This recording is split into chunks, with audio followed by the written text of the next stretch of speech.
al posicionamiento que hizo el Grupo Plural el día de ayer. El día de ayer ocupamos esta tribuna para elevar la exigencia de la investigación de lo que está pasando en Nuevo Laredo. Los homicidios que cometieron distintos efectivos del Ejército Mexicano en contra de 6 jóvenes.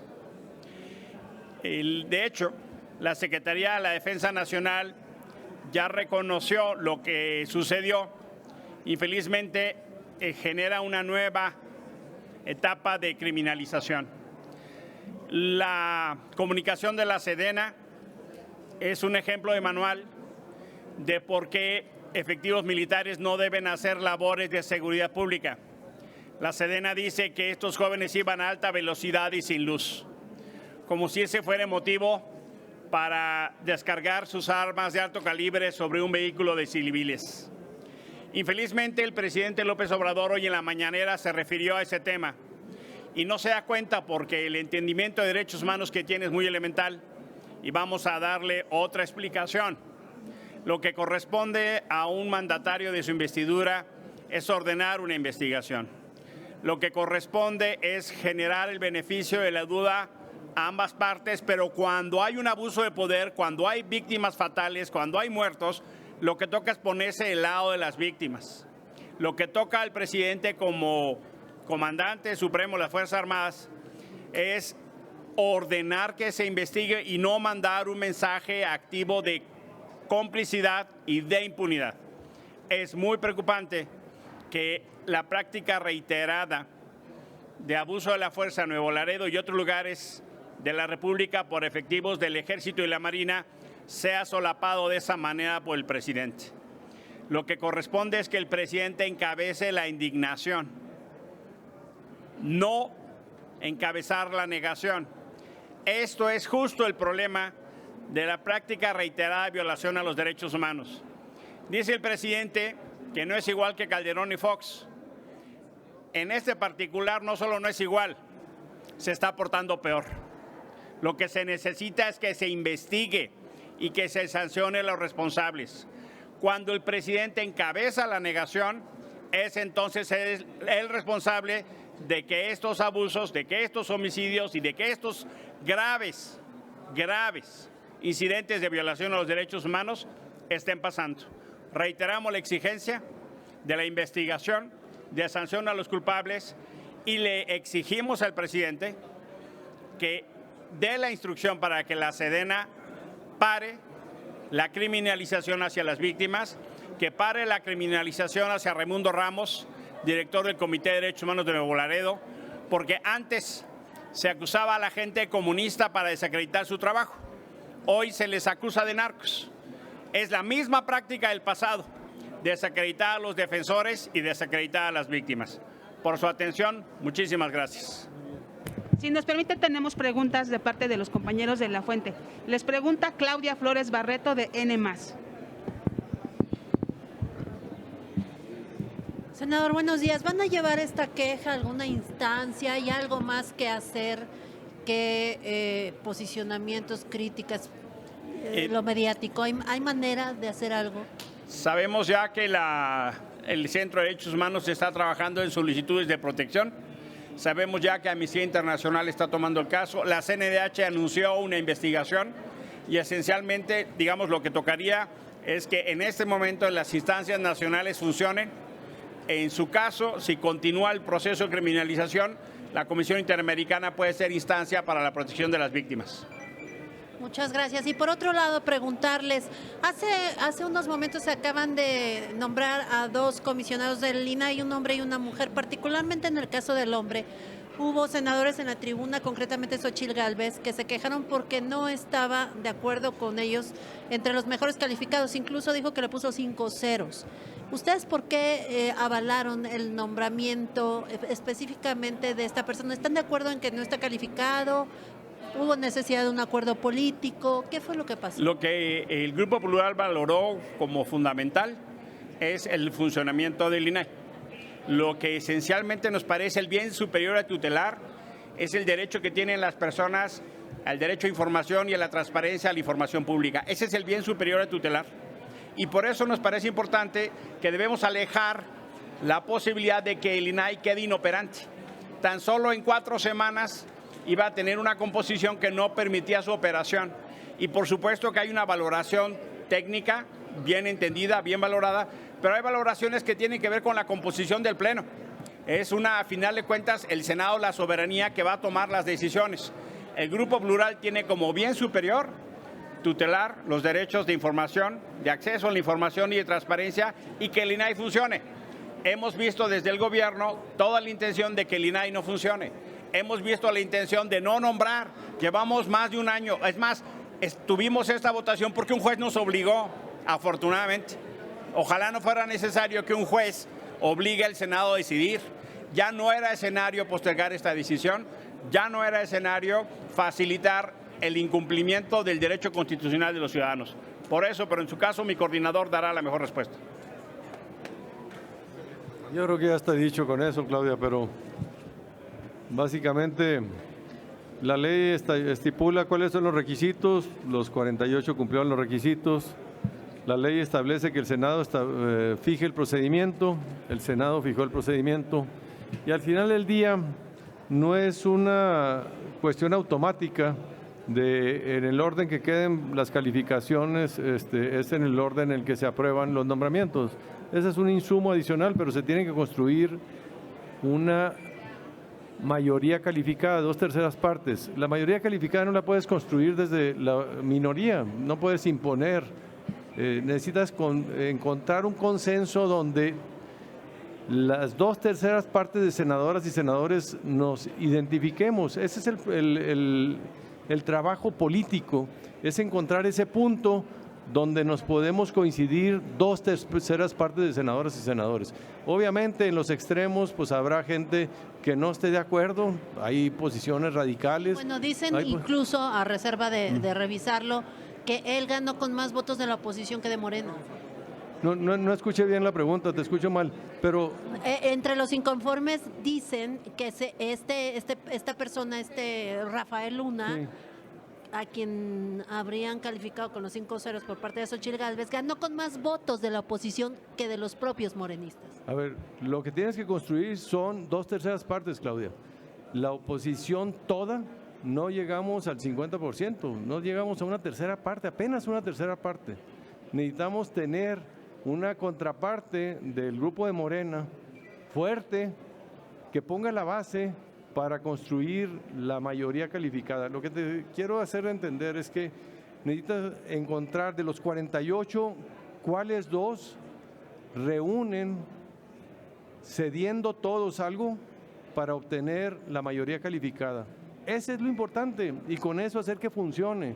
Todo el mundo podemos tener pros y contras, todos tenemos, pero cumplen completamente con las disposiciones de la ley y con el procedimiento.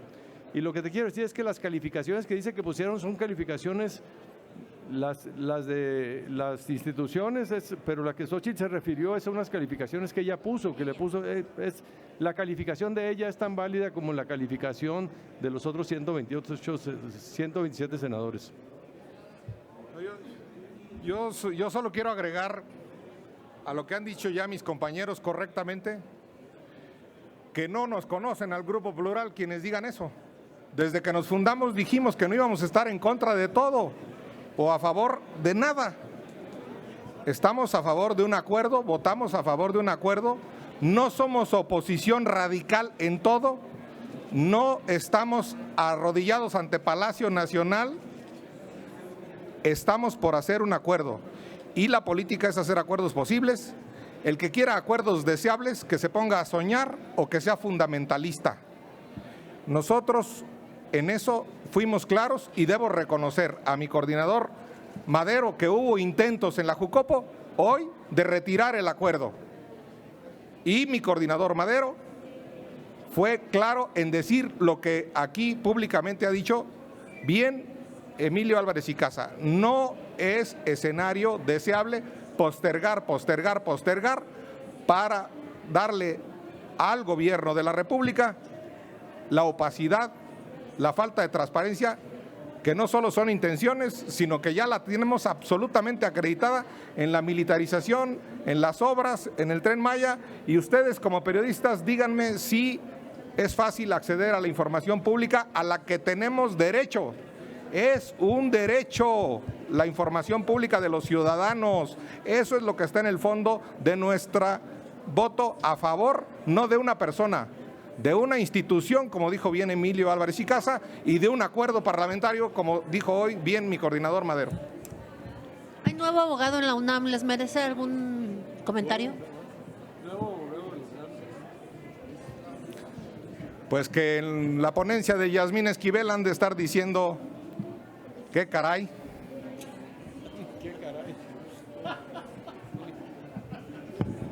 Les pregunta ahora el columnista Francisco Garfias.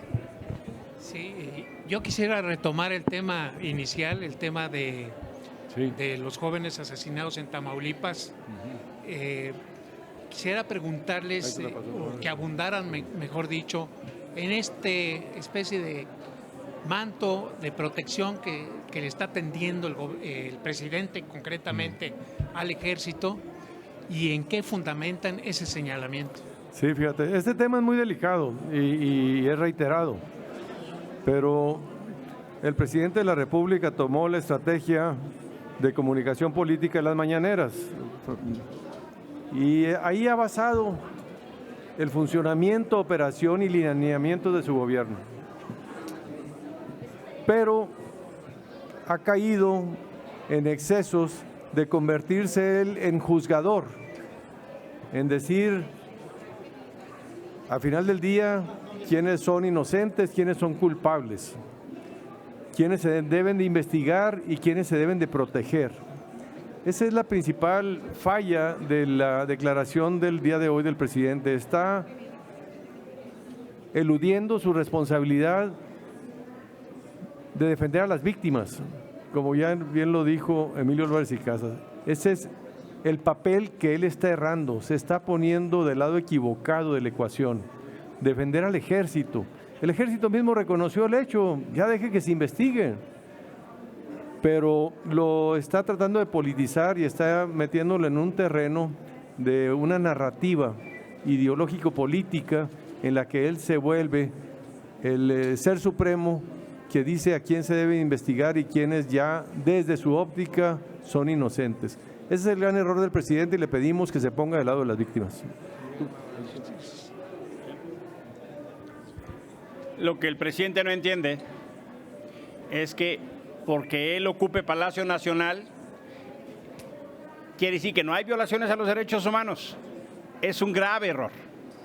Ese es un mensaje de impunidad y complicidad pasivo, porque quienes en la tropa, en los ministerios públicos, en las cárceles, en las ventanillas, cometen actos de corrupción o violación a los derechos humanos, se sienten solapados por un mensaje del presidente que dice que esas cosas no pasan. Le toca al presidente cabezar la indignación cuando se afecta a la ciudadanía, cuando se violan los derechos humanos. No porque el presidente diga por decreto que no se violan, quiere decir que no se violen. El caso de Nuevo Laredo es probablemente el más contundente. Estamos hablando de la ejecución extrajudicial y sumaria de 3 jóvenes y 2 jóvenes más asesinados, de 5 homicidios. No hay violación más grave que esa. En el caso extremo de la pérdida de la vida, y el presidente dice que eso no pasó. La Sedena ya sacó un comunicado bastante mediocre, bastante malo, bastante preocupante, pero ya reconoció el hecho. Y el presidente, en lugar de investigar, en lugar de mandar un mensaje diciendo eso no es aceptable, dice acá no se violan los derechos. Eso es un mensaje de complicidad pasiva muy grave. Si quiere ser diferente al pasado, tiene que cambiar radicalmente su comportamiento. Esta mañana yo escuché a Epigmenio Ibarra, que es el vocero no oficial del presidente de la República, decir que esto era culpa de Felipe Calderón, porque él había declarado la guerra al narco y los pobres soldados que asesinaron a estos muchachos pues llevan mucho tiempo ahí y son constantemente atacados y son constantemente hostigados, como justificando el hecho. ¿Qué le respondería si estuviera enfrente de Epigmenio? Hay comentarios que demuestran algo más que simple ignorancia, ¿no? El caso ahora es aplicable. Porque que haya habido errores en el pasado no deslegitima, no justifica los errores. Si en el pasado los hubo, ellos se hicieron elegir para que no se repitieran. Y lo que está pasando es que con el discurso del pasado legitiman las violaciones del presente. Lo que no están entendiendo, porque tienen una visión de legitimación y de justificación de todo lo que sucede en este gobierno, es un grave continuo. Las desapariciones están en su peor momento. Este gobierno va a terminar con más desapariciones. Homicidios a periodistas, homicidios a defensores, homicidios en general. Lo que se cometió en el sexenio Calderón, hubo excesos y se llamó baño de sangre. Hoy estamos peor. Entonces, lo que pasó en el pasado, claro que es preocupante. Es más, la población lo castigó en las urnas. Si siguen como van, los van a castigar otra vez en las urnas porque no están entendiendo. En lugar de ponerse al lado de las víctimas, se ponen del lado de los perpetradores de las violaciones. Es hasta en sus términos que lo único les preocupa lo electoral, una gran torpeza. Y escuche mañana, Germán, hay que decirle a Pigmenio. Sí, mañana Germán va a tener la vocería no oficial. Pero ahorita que estaba escuchando, Francisco, me acordé de mis clases de preparatoria, de lógica de la argumentación y de retórica. Y en esas te decían que cuando alguien no tiene argumentos, recurre a la descalificación ad hominem, al hombre, a una persona, a alguien, para tratar de escurrir el bulto. Pero lo que está diciendo Pigmenio es que no tiene argumentos, no tiene, ya todo, si tú le prendes todos los miércoles ahí en ese programa, yo ya le cambio porque... Yo prefiero los jueves, ¿Eh?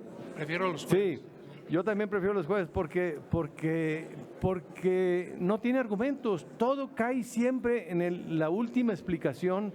Es algo que sucedió a los mexicanos hace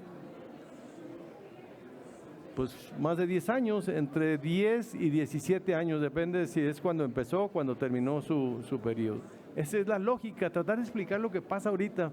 Ellos llevan 4 años y medio de gobierno, se están a punto de salir dentro de 1 año y medio y se la van a pasar explicando el mundo a partir de lo que sucedió, no con Peña Nieto, sino con un sujeto que gobernó entre el 2006 al 2012, entre hace 17 o 11 años. Y pues es no tener argumentos, es tratar de llevar a una lógica política de muy baja calidad argumentativa. Pues muchas gracias, ya por mí. Pues no tendríamos más preguntas registradas, señores senadores. Gracias, buenas tardes.